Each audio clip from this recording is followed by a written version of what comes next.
Hello everyone, welcome to a new game. This is the first tree, it's an indie game. Should be a short one, from 2 to 4 hours, something like that. That's really all I know about the game, so let's jump into it. Oh, options, hold on. Yes.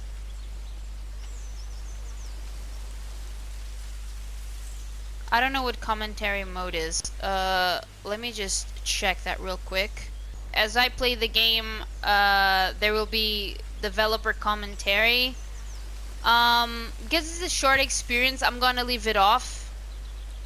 And if I decide to do another playthrough, then I'll leave the commentary mode on. Just kinda like to see his perspective of the game creator.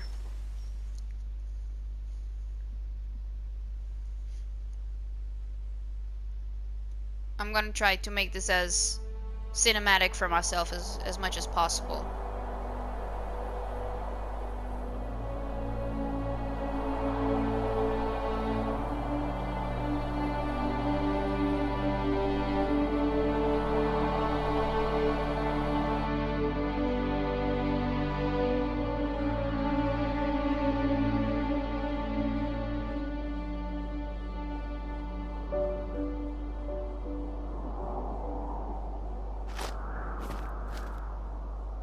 Are you awake?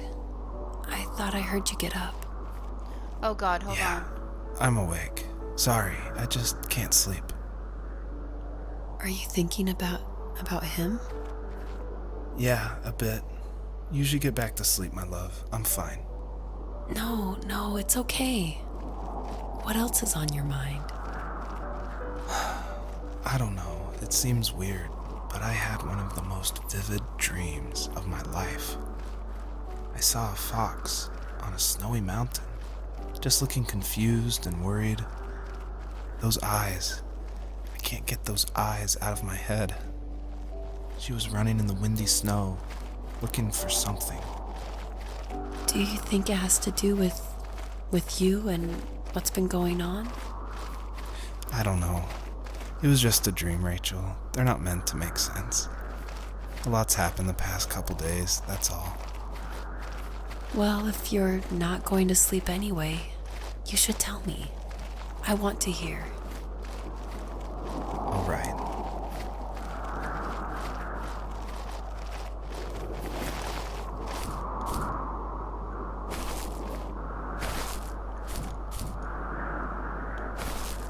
Okay, I kind of float.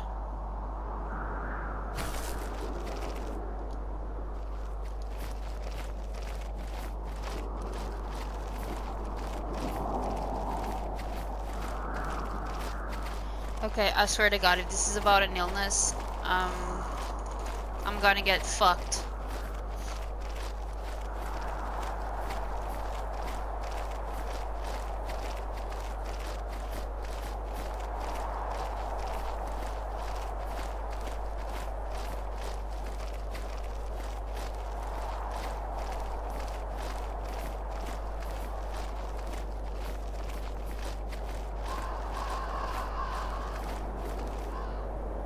So, not far from her home, she followed that path to something unexpected.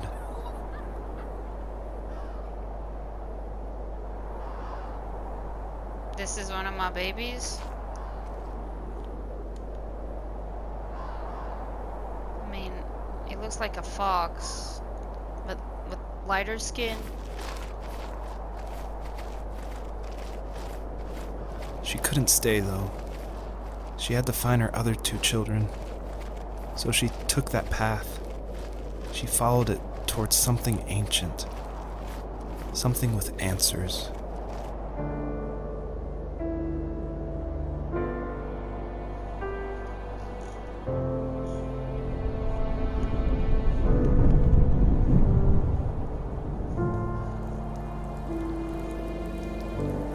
Sorry guys, just putting some gloves on because I'm kind of cold. Sorry about that, here we go. The fox looked high and low, searching for any sign of her cubs. points of light showed the way to this ancient tree. It was as if each one had a story to tell, all their own. The land was trying to tell my story, too. I felt like I was right behind her the whole time.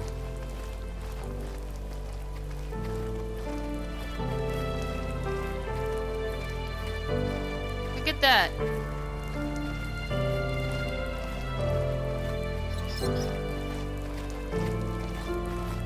Hair today, that's a trophy.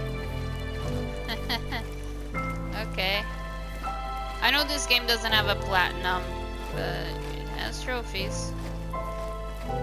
What is that? As a kid, did you ever do show and tell in your class? Yeah, I think I only did it once, when I was in the 4th grade. You know how my life was around then. I wanted to show my class what helped pass the time and distracted me, so I brought a dozen paper cranes I had made. I think I told everyone how badly I wanted to be a bird and fly, embarrassingly enough. Don't be embarrassed. Every kid wants to fly.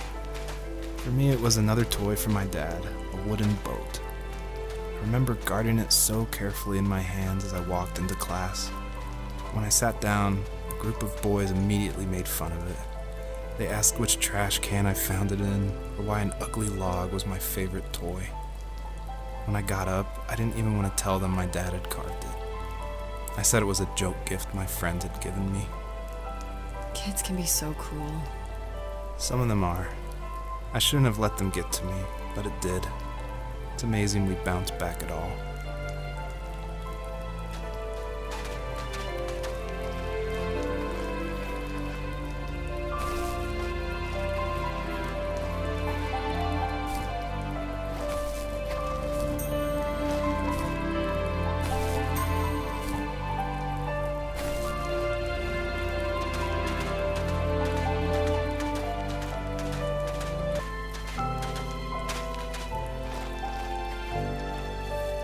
Usually those kids would leave me alone, but somehow they could tell I was different.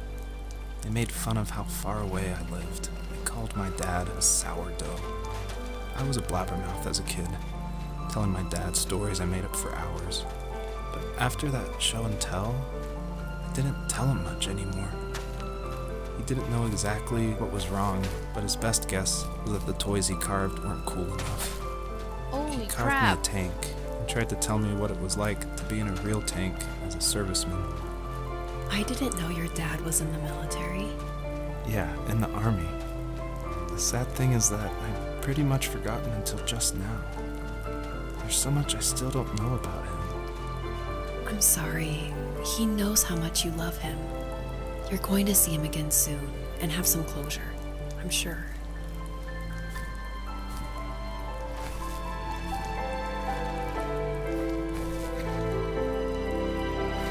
Don't get stuck. Thank you.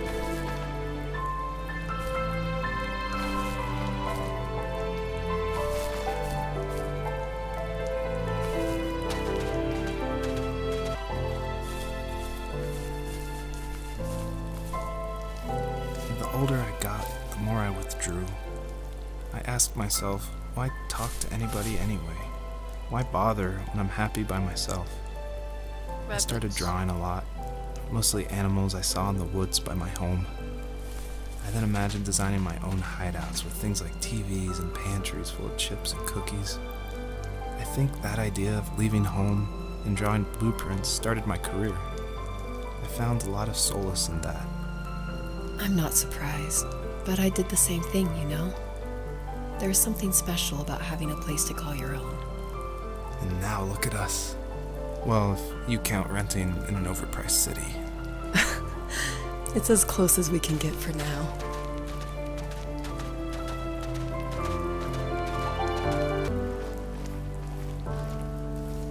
Do you remember what my dad did for a living? Wasn't he like a lumberjack? That's one way of putting it. If wood was a canvas, then a carving knife was his paintbrush. Even after working a 50-hour week, even after his hands were more splinters than skin, he would bring home the nicest piece of Alaskan weeping cedar and make me toys. That wooden train was the first toy I can remember, and I loved it. I just knew from a young age I was going to be a lumberjack, like my father. I think I missed a few, but I can see in this sea of pine trees.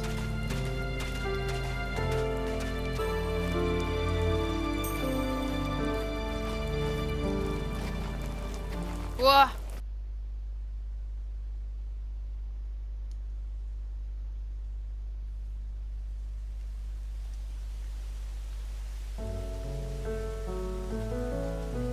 What the hell?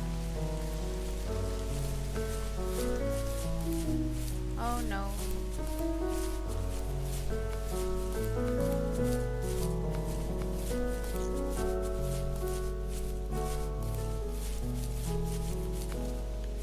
So is this supposed to be My like digging teenage years were memories? full of sketching, angst, and trouble. I wasn't popular or unpopular. Maybe just forgettable.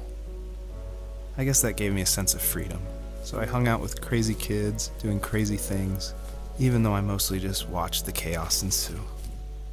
We did it all, put fireworks in mailboxes, hide roadkill in people's garages, break windows of the barber shop in Anchorage. My dad Damn was it. furious, but he was so busy working he couldn't do much to stop me from going out. I think being an adult means there's no one to stop you making hard decisions. He had to make a living, and he couldn't be in two places at once. Yeah, I realize that now.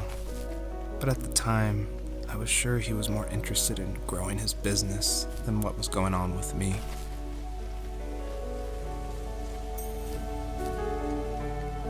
Ah! Okay, whatever. I'm not gonna care. Not a completionist at heart. Let's move on.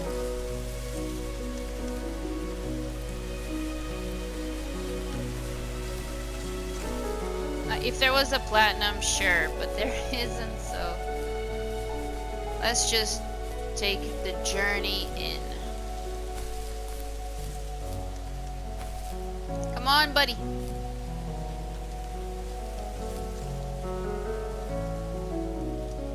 Okay. You're being a silly goose.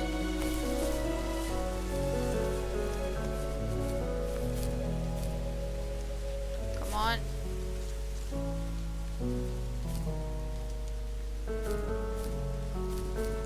Woo! We made it. Let's go.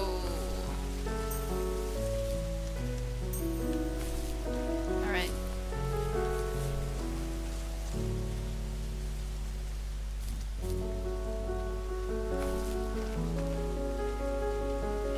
I don't know what that means. I have no idea what that means, but that's purple.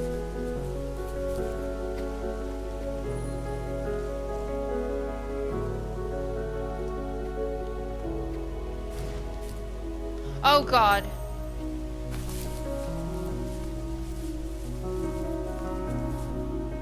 Alter Lake.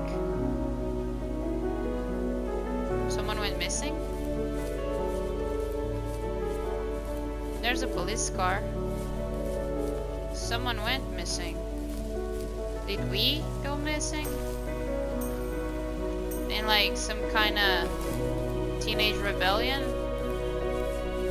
Then we got the police looking for us in the woods.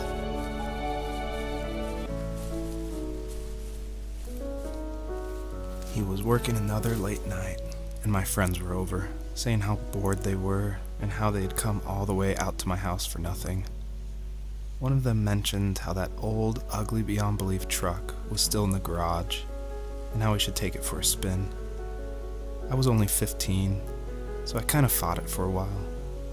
The next thing I knew, we were careening around the mountain path, rocks spitting onto the sides of the cliff, while my dad's cringeworthy bluegrass blared out the speakers. I drove while my friends were in the back of that yellow and purple truck, throwing beer bottles and trash at anything remotely interesting. Felt like I was soaring in the air with borrowed wings. But all good things have endings. A cop outside of Eagle River pulled us over after he saw us in a bottle rocket into someone's yard. What followed was a long night of talking to disappointed adults and feeling smaller than ever. I mean, kids are fucking stupid. Oh, wow. Okay, so these are the cops. Why the cops were there. Is this where I want to go? I think so. Where are this man's adult years?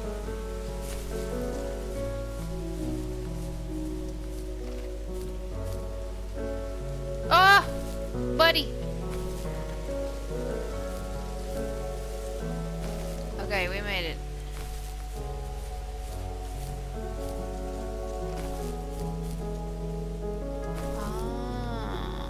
Okay. So, we just go on the rocks. Okay, got it.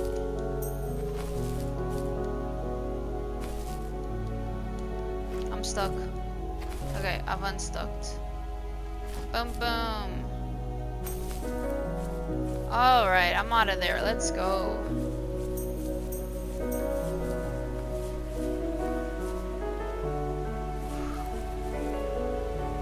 Okay.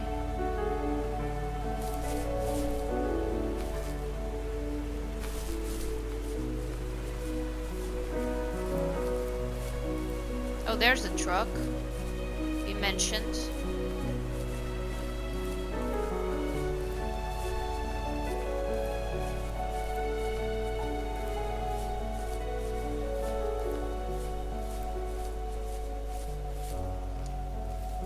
After he drove me home from the police station, I blew up at him, saying how I never wanted to be like him, how I was gonna be someone and leave that hick icebox for good. He just looked forward at the road with tired eyes. I took out that bluegrass tape from the cassette deck and chucked it out the window. In my sage teenage wisdom, I thought I had proved the ultimate point, but my dad had a different idea. He slammed the brakes, slowly bowed his head while gripping the steering wheel, and finally looked at me. All he said, like it was a polite request, was, "Make this right." I sat there in silence, fuming, but I eventually got out and combed every square inch of the woods, muttering profanity after profanity. I found it 30 minutes later, near a small waterfall off the road. I went back to the truck, put the wet tape back in, and sure enough, it worked. We didn't speak another word to each other the rest of the night. Wow, I knew you were a crazy teenager, but... It's hard to believe, isn't it? It surprises me too.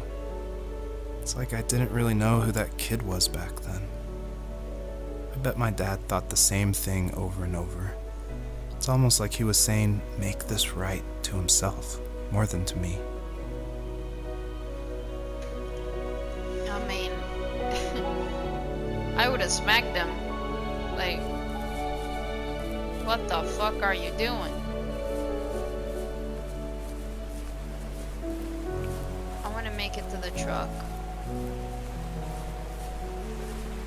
Oh god, I'm gonna hate this, aren't I?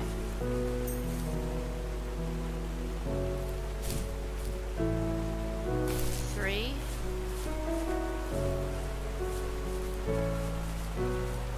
What?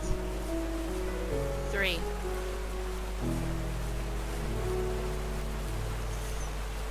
This should be a pain in the ass. Should be a pain in the ass.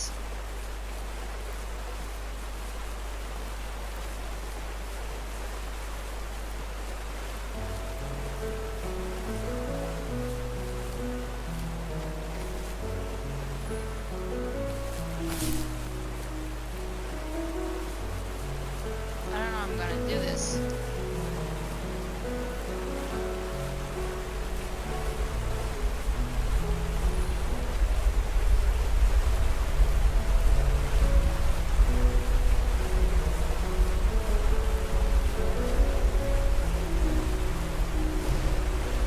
They're gone. Yeah.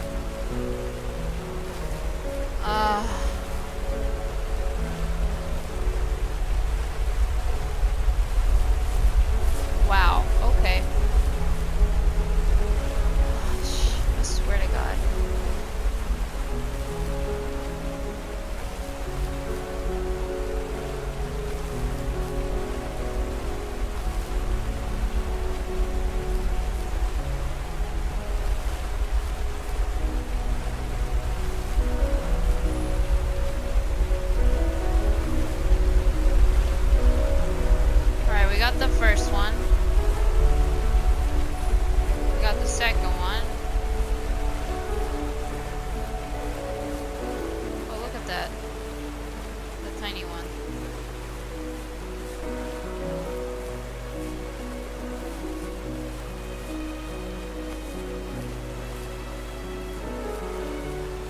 This has to be a ramp, okay.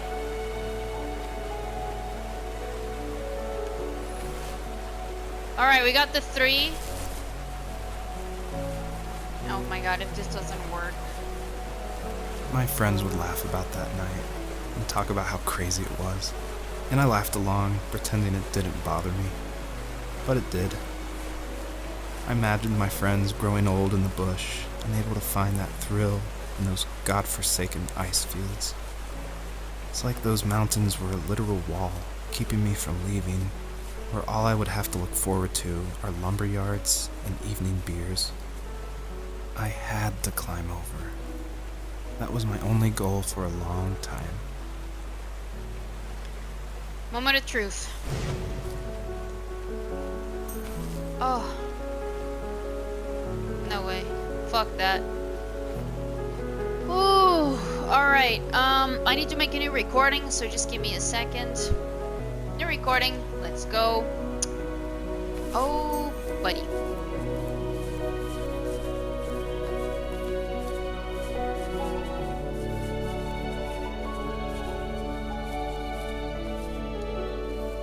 If there was some way I could take my love of drawing and turn it into a way of escape, nothing would make me happier.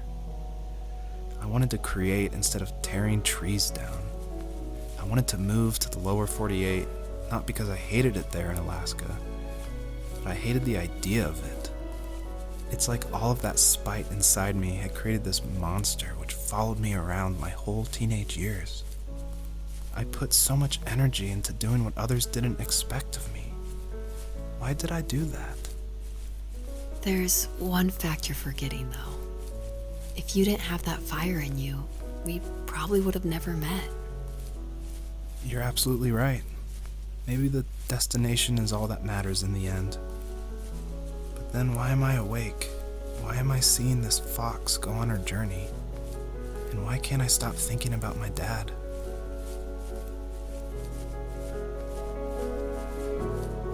Wait. I see a tree there.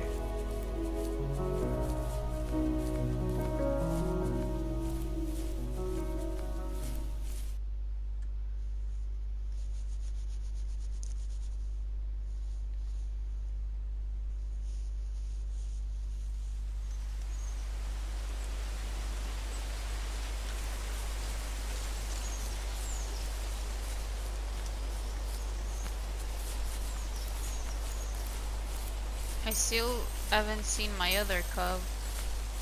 Wow, got a trophy, 50 stars.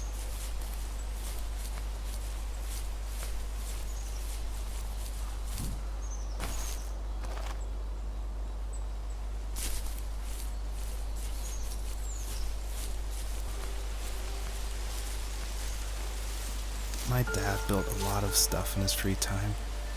If he wasn't watching fly fishing or reading Tom Clancy novels, he was carving something.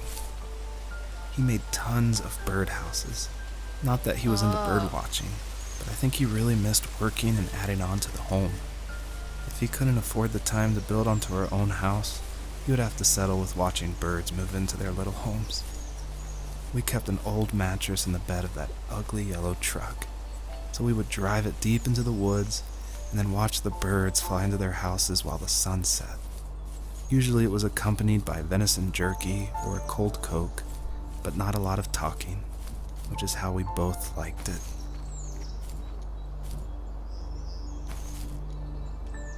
Yeah, nah, I'm a talker. I talk all the freaking time. I see my dad like once a week, and I gotta talk to him. I want to get the conversation out of him. I'm also getting emotional.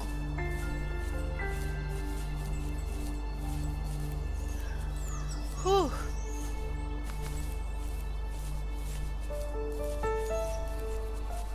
don't even know why.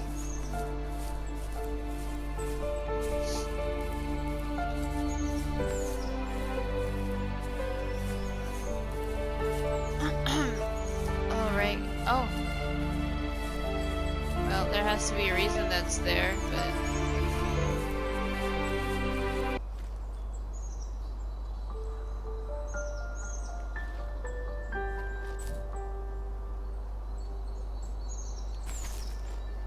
Goddamn.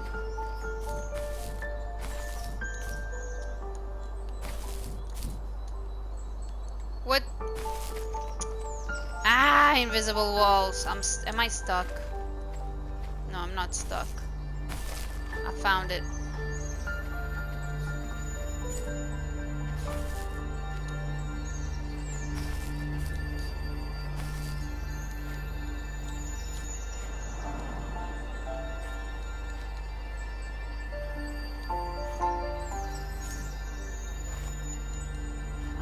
I don't know what this did. Okay, back on the intended path, or the linear. Goddamn, I'm stuck again. How do I leave? Oh.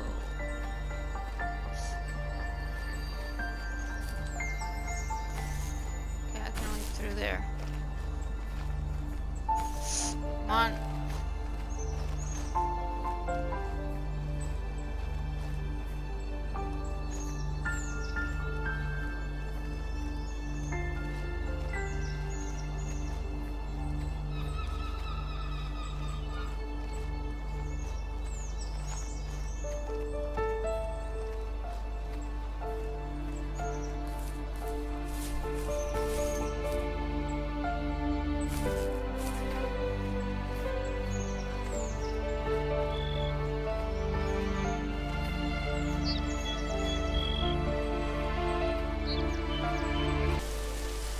Yeah, there is.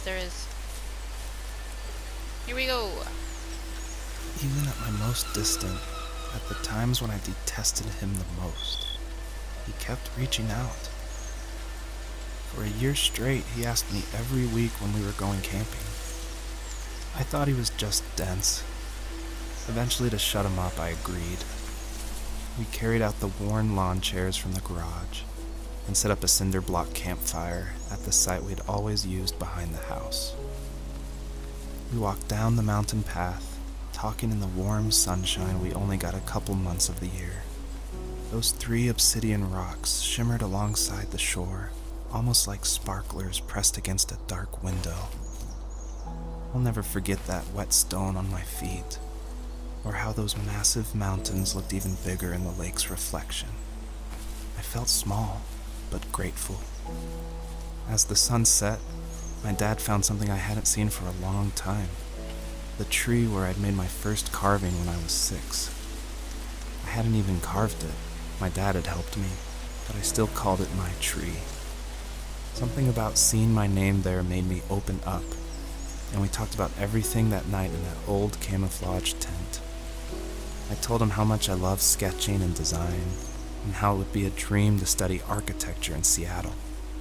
I told him how I didn't get along with my friends much anymore, but that I didn't mind being alone.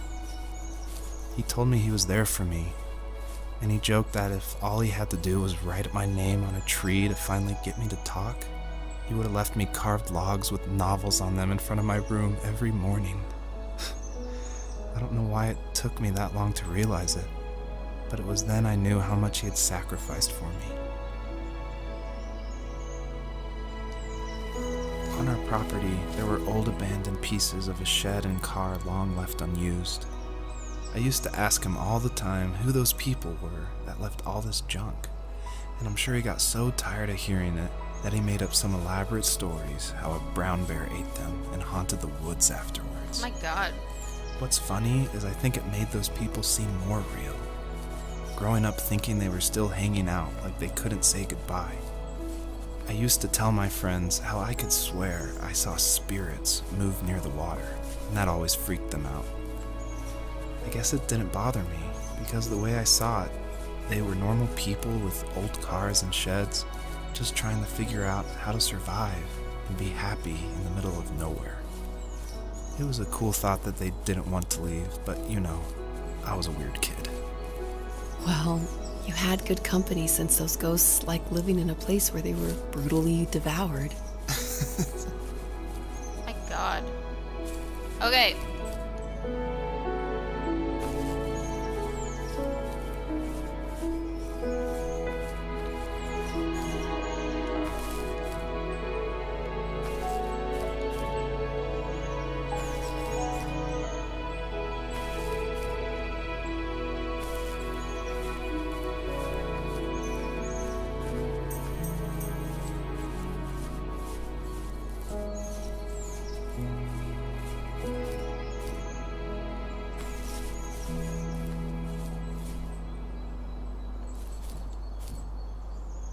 Music, please. Come on. Come on.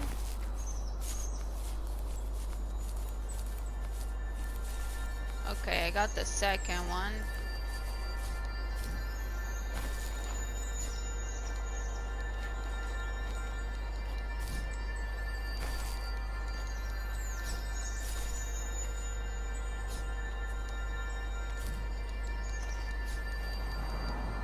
Done. So, what? There.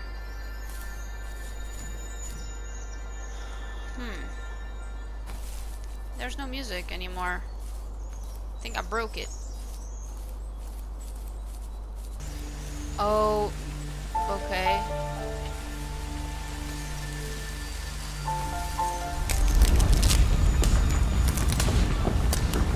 The way forward. That's the name of the trophy. Let's go. Like, look at that.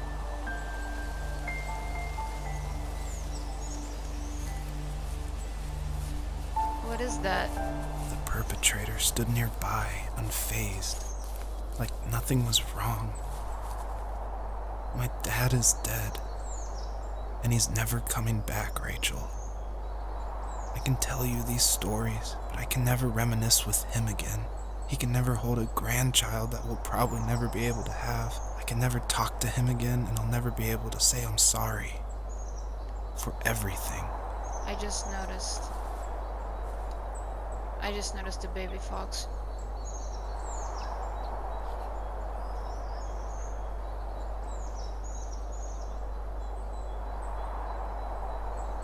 So why won't he have kids? Or dude?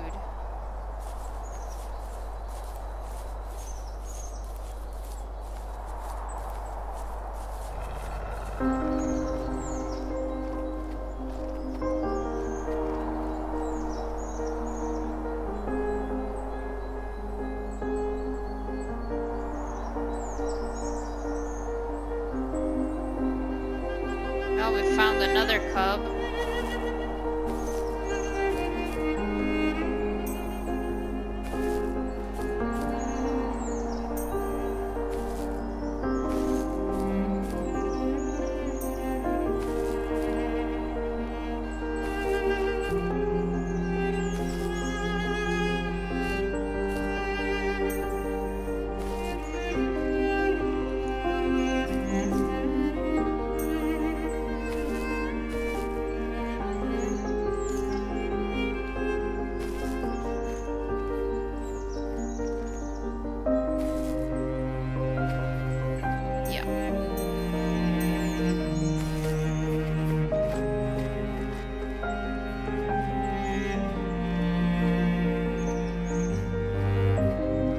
So I'm guessing the third baby will also be dead.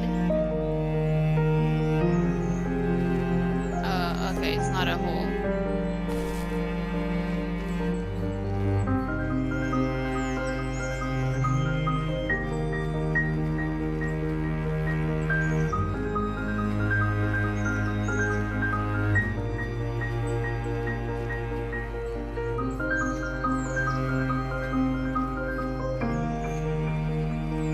And like the fact that in the beginning it said the woman. I'm sure you'll be with him. You'll see him soon or something like that.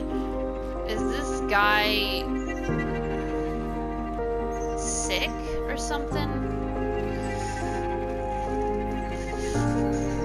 Like with some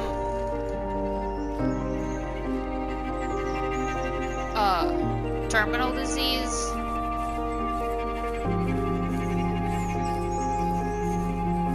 Like, these things really mess with me, man.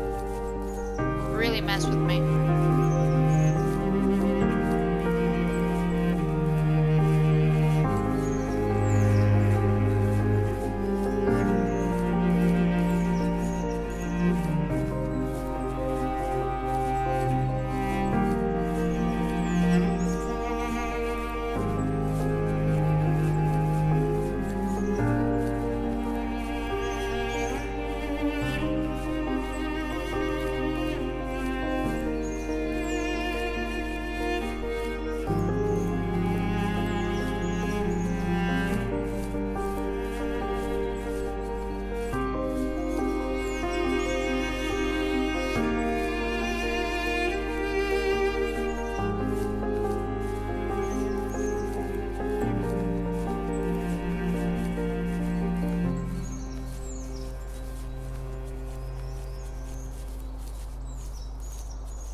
I need to go to bed. I just can't talk about this anymore. Good night.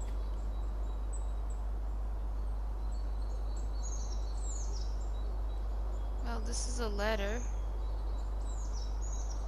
I'm not sure what it means.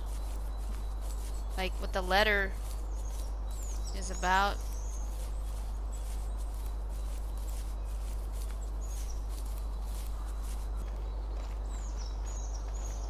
I'm trying real hard to hold my emotions in, man. Oh. You bet your ass I'm gonna call my dad after this.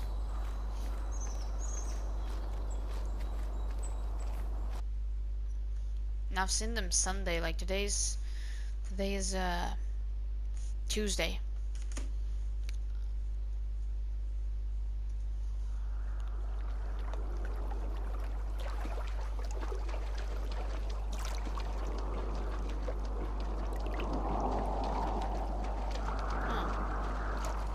Joseph, you can't go to sleep feeling like this. I'm sorry for everything, and I know you need space, but I'm here for you. You don't need to feel so lost. Joseph, have I ever told you what my mother was like?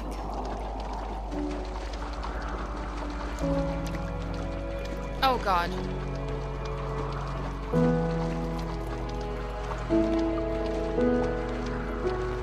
What is that? That is not a fox. Wait. You know what it's like not to have a mom at home. And you know how hard that made my childhood. What helped me was watching the birds in the morning before the school bus came. I thought that my mother was one of those birds, and it made me want to be free like her. My mom taught me how to fold origami cranes while she was in the hospital. So I told myself I would fold one every day until I could fly myself.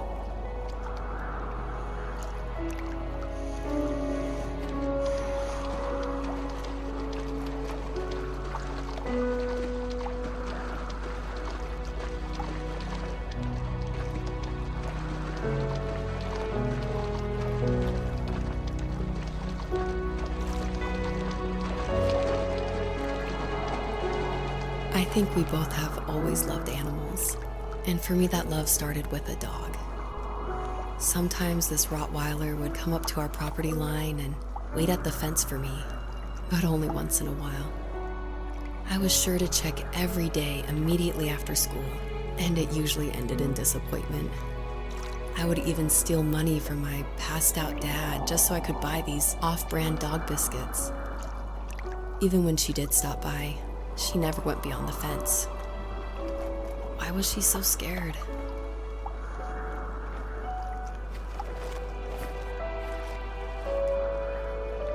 Well, that's just a raccoon, but I see the dog biscuits.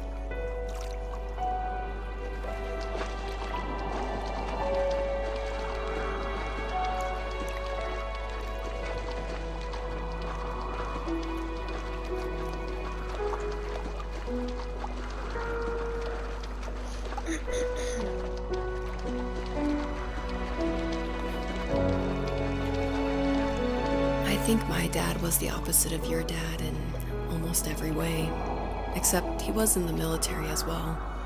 He coped with alcohol of every kind. The trailer started falling apart, he got angry, and I withdrew.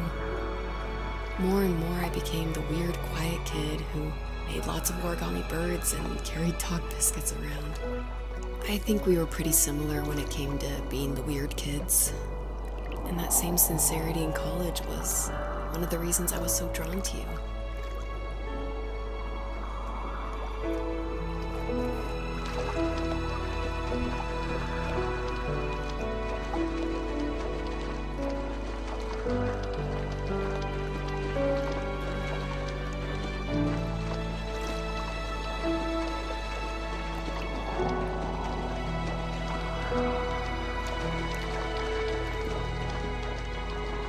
Life got worse and worse, and at one point, I really didn't think I could survive another day with my soul still intact.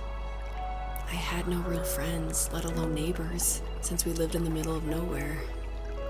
I should have talked to my teacher, but I was scared what he would do if he found out. As I waited for the school bus one morning, I walked around until I found something in an abandoned shed. Something I can't put into words.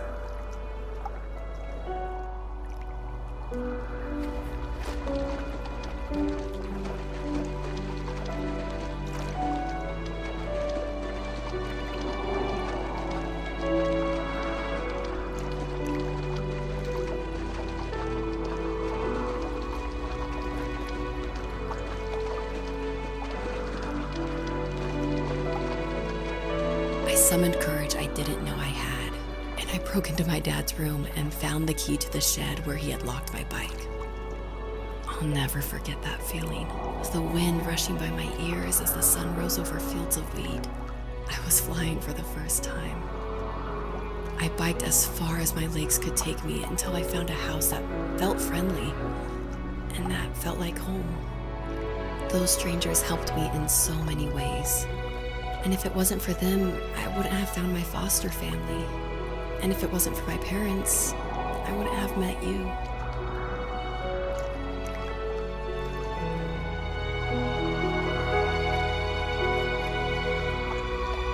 There.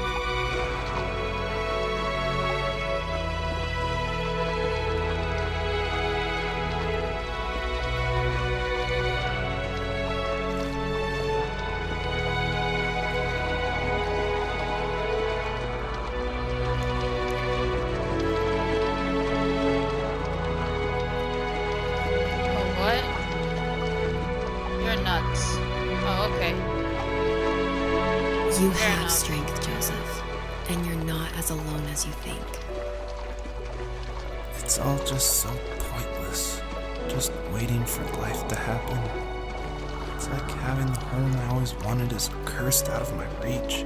The thought of being a parent myself. How could I do that when I couldn't even be a good son? I'm sorry. I know what you're saying. I just don't know how things will work out. These quiet hours will turn into years. We'll wonder which roads passed us by. Then we'll forge a new road together. Besides, I discovered for myself that one fateful morning where any hopeful road leads to. There may be thorns and mist, but it always leads to the same thing. And what's that? Family. I'm so glad that you're part of my family, Rachel.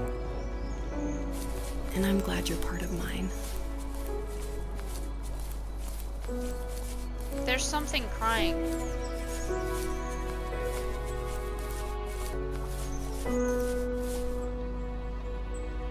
doors and a map. Oh, there's someone crying. I don't think you need babies to be a family. Let me just be perfectly clear about that.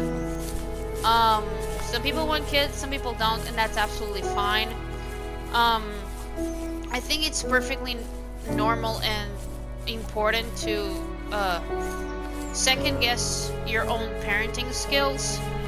But the thing is, just try to be the parent that you needed to have when you were a kid. And holy crap.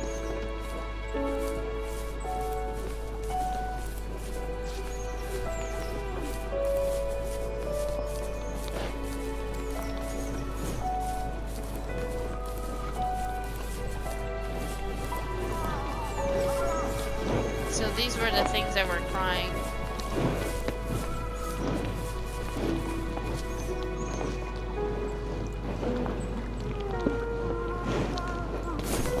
Sounds like something is flying somewhere, but I can't see with this camera.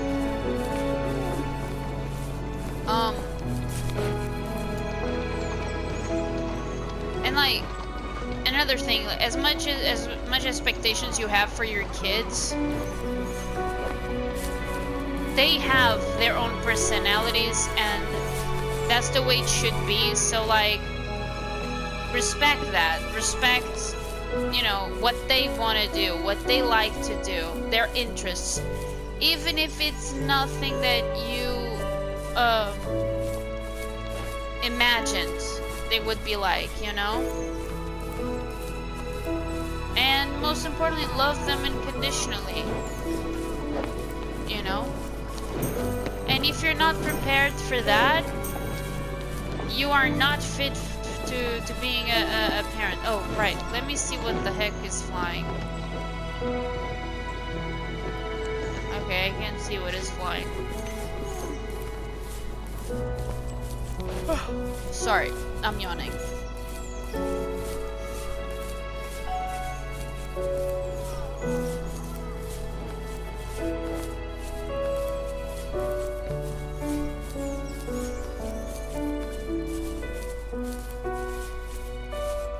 So is the third cub alive?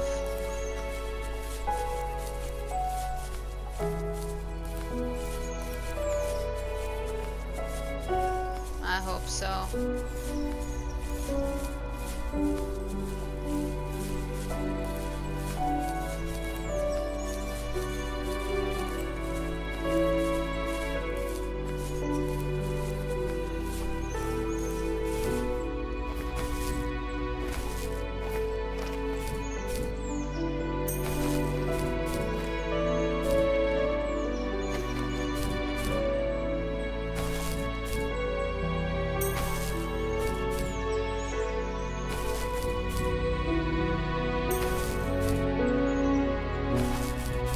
Oh God, don't do that. Thank you.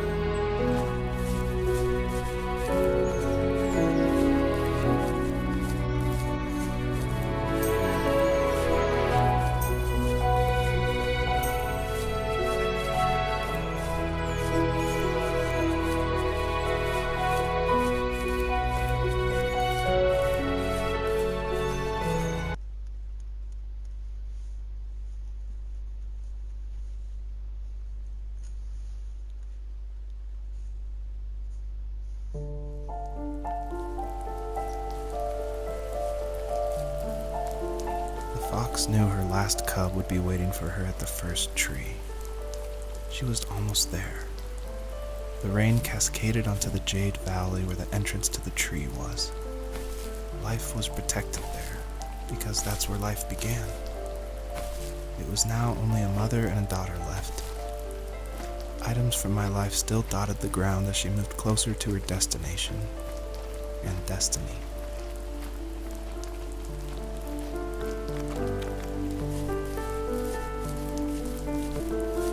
You know what it is? In my heart, like I feel like rushing because I just wanna talk to my dad.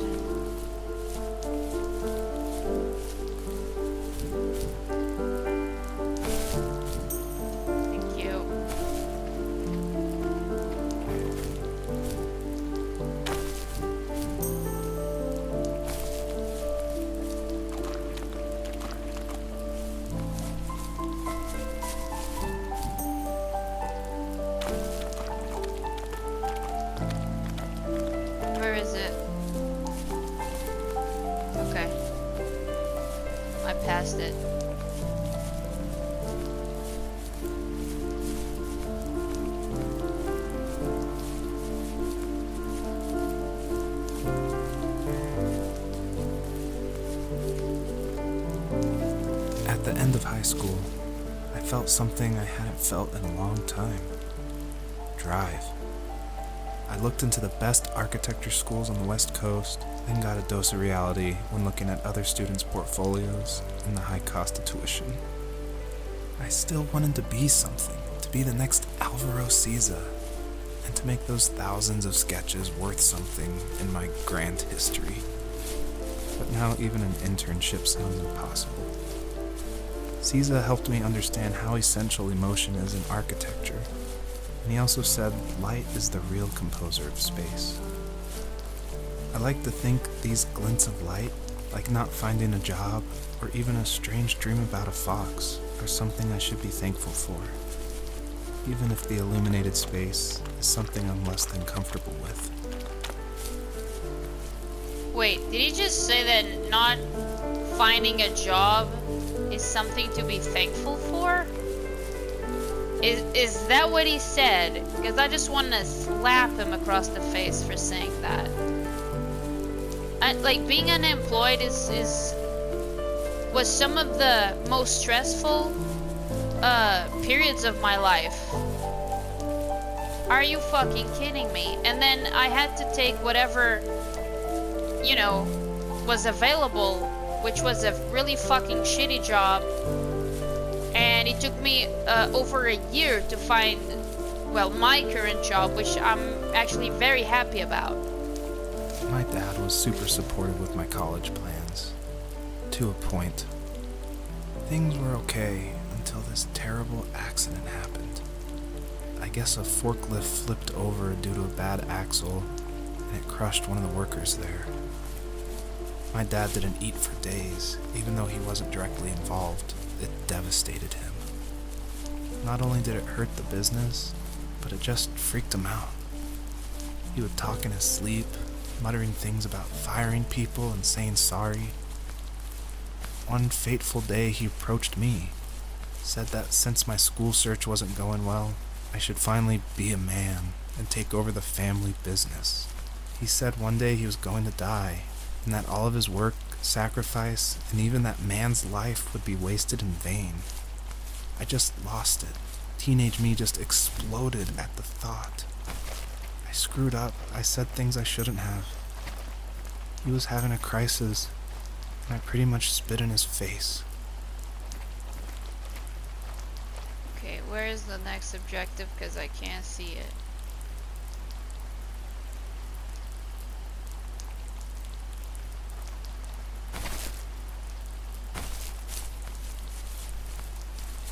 I can't see it, man.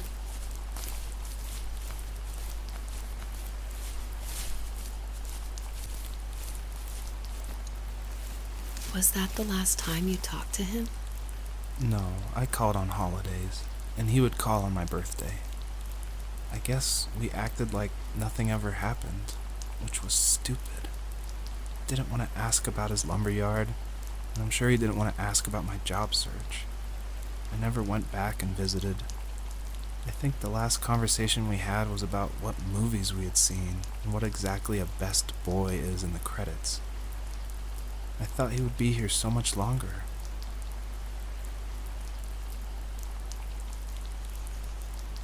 Okay, well, sounds like something stupid to do.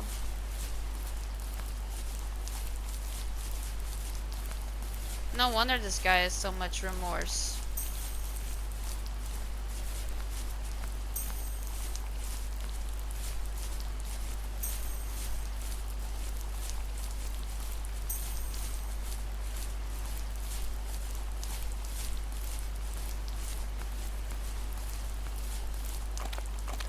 Oh, there's nothing. Okay. I got tricked by the light. Is this the tree?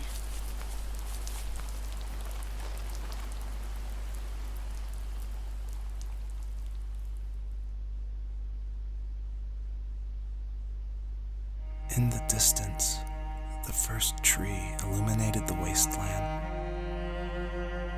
She couldn't go home anymore. She did the only thing she was capable of. Moving forward. My dad died alone in the middle of the wilderness. I should have been talking to him more. I should have done a lot of things differently. If the first tree on Earth brought life with it, if it taught the birds to sing and fly and showed saplings how to grow, what could it do for us?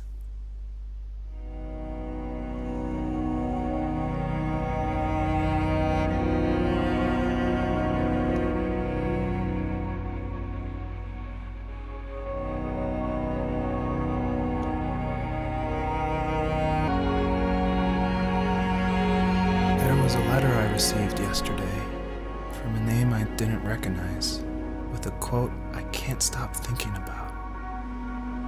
Death is not the opposite of life, but a part of it.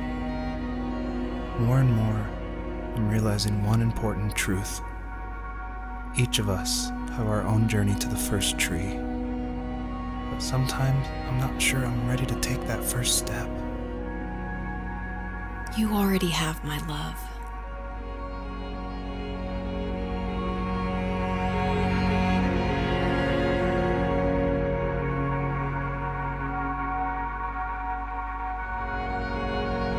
Oh, you want me to climb on it? Oh, I'm so dumb. Okay, okay. I'm sorry. I'm so sorry. I didn't realize. Did I get a message? No. Great, I'm going crazy too. Like, here's the thing. I think this guy, the narrator, is so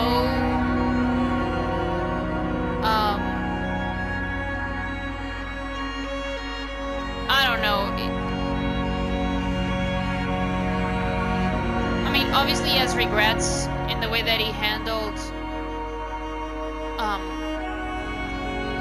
his relationship with his dad. But his fear over being a parent, I don't know, are you scared that your son, or it doesn't matter if it's a boy or not, but like, are you scared that your kid is gonna act like you did? Is gonna let you die alone too? I mean, I don't know. I don't like this guy. I don't like the main character at all.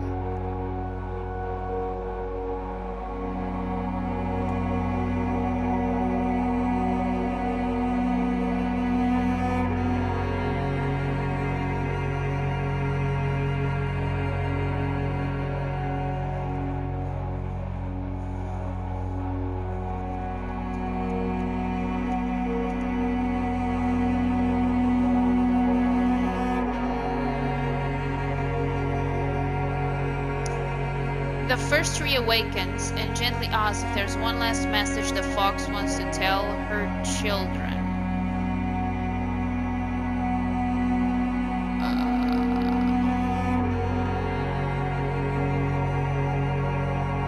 One last message she wants to tell her children? Thank you. There you go.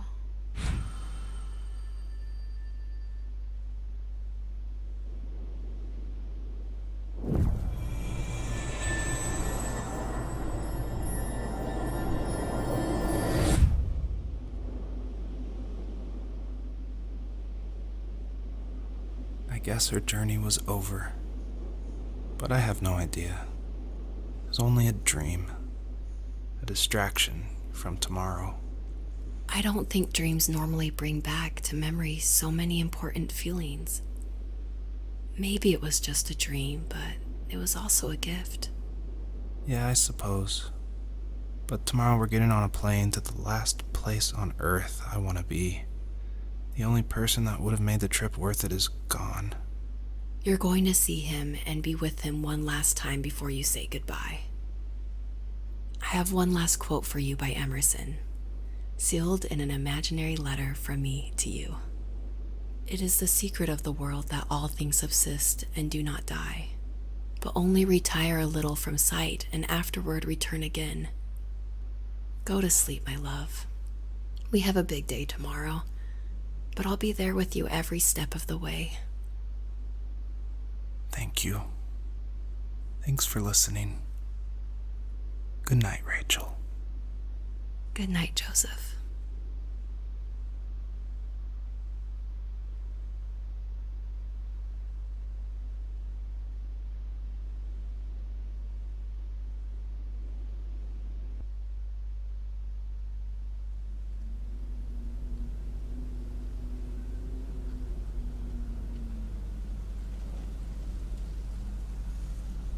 What the?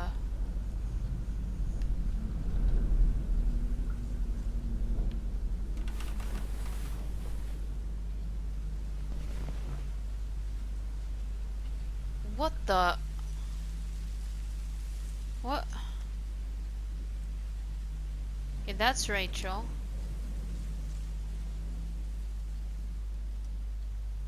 Cover her. She'll catch a cold.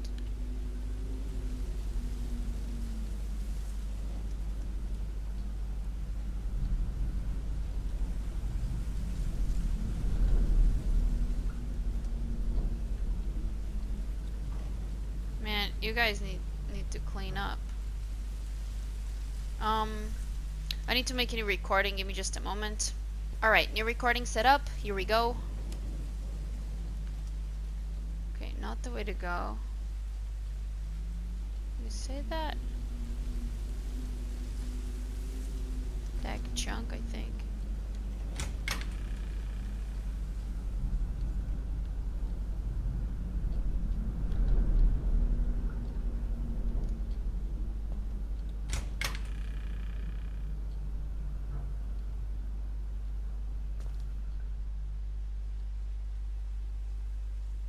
How do I know where to go?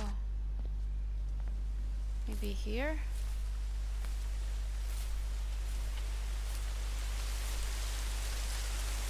Okay, okay, there's a huge fence here. Okay, I'm running. I can run.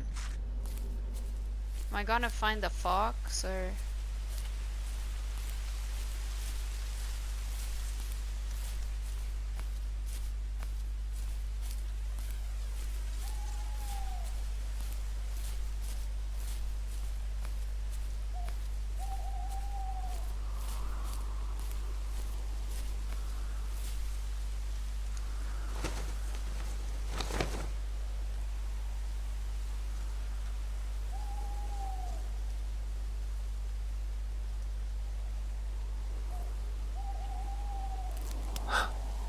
What the hell?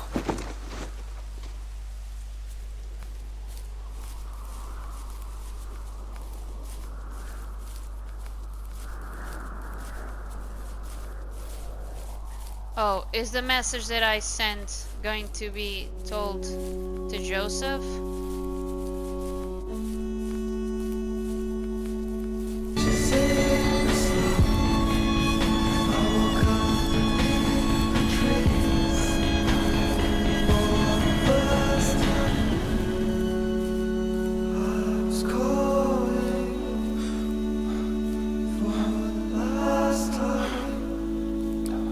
What is this? They found pictures in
my god. Okay. Oh my god. Alright, I'm gonna do this quick because I really want to call my dad. Um, I don't know if that was the intention of the developers, but whew, that's definitely what I what I want to do now. I like the visuals. There's a lot of texture popping. Personally, it didn't bother me, but some people might by their immersion can be completely crushed by that. The sound, the sound track. There's one track in particular that I did not like, and it's the one where our character is running through the woods with following the fox. I hated the song, not the visual. Not, sorry, what? Not the vocals, but the soundtrack itself is like, oh, like the instrumental. I fucking hated it. That was the only one that I did not enjoy. Um, Here and there, the song will stop for several minutes, and that can be a bit annoying. Um, I wish it kind of like would loop faster between songs. Uh, the areas are really big, and sometimes I felt that I would like the fox to to run a bit faster. But you know what? If it's a game to like sit back and chill, it's fine. The thing is, the story is so emotional, and many people will relate to it, that it stops being a chill game to like being a oh my god oh my god I'm about to cry kind of game. Um, like, I don't know. I don't think Joseph is that likable. Is that much like, oh god. Um, is likable enough as a character, and I think Rachel kind of. I mean, Rachel is doing her job, like being there, like supporting um, her husband, and kind of like, you did nothing wrong. I'm sure he knew it's gonna be okay. And the fact is, yeah, you did something wrong. You're sick as shit. Like, you have one argument with your father, and then you just stop visiting him. And when he says like, oh, I thought he would be here longer, and I'm like, so why? So you wouldn't go there more? Like, oh my god, I can't speak. I really gotta call my dad. Um, what I'm trying to say is, if after one argument he stopped visiting his father, and then he complains, well, not complains, but like he states, well, I thought he would be here longer, alive. What for? You weren't visiting him anyways. Like, why do you want him to be here longer if you don't really care that much? You know what I mean? Like, because it's not like his dad was abusive or anything. Like Rachel, like in Rachel's case, um, where she was really neglected and had a very tough upbringing. Um, you like I cannot sympathize with Joseph in any way. Like, I can sympathize with his loss, but not that, oh, I feel so bad for myself. Like, you can go suck a dick. Oh, I don't know. Oh, I don't know if I'm fit to be a parent when you were not a good son. Exactly. Like, you just gotta be the parent that you needed. Hopefully you had it, but regardless. And yeah, like, I don't know. Is this a good game? I think it is. I think it's a good game.